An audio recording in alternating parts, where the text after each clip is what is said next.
Kua takoto te mānuka. Kei te riri ēnei rangatahi. Nō tēnei rā i whakeke ngā kura kaupapa e whā te kaumāwhā ki te marae o Ngā Hau e whā i Ōtautahi, nā runga i te karanga a te waka mō Te Wiki Hākinakina. Ko merita waitoa paki te māngai o te rohe nei.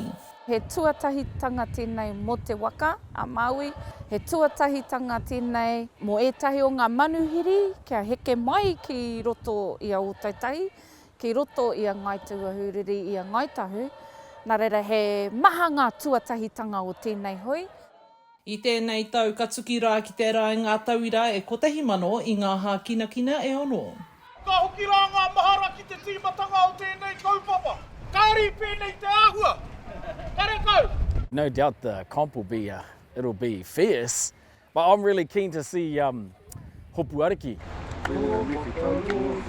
E hikaka ēnei tauira a te tangata Adams raua ko te rau oriwa karauna no te kura kaupapa Māori o Whangaroa. Nā te mea, koinei te wā tuatahi, kua tae mai rātou ki te Wiki Hākinakina. Whai te tahi anō hoa, te hau hoa, ki hone. Kia hau ko te kia rahi, te mea ko tērā te kēmu ka tākura mātou i awa. Āhua mataku ētahi o ngā tauira, ngā piki, ngā heke, ko ai katoa. Ko te whāinga matua, kia eke ki runga i ngā papa tākoro, tū ai te puehu, kia toa, nā reira ko tērā te whāinga matua o ēnei tauira. Hei aha te tū pēnei mo te toru miniti.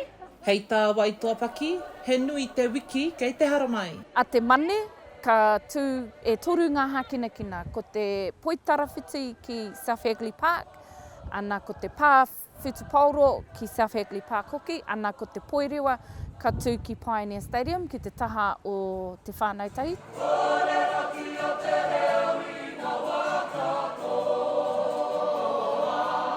Ka tīmata ngā kēmu tuatahi o te wiki a te haurua mai te warukaraka i te ata, hei a pōpō.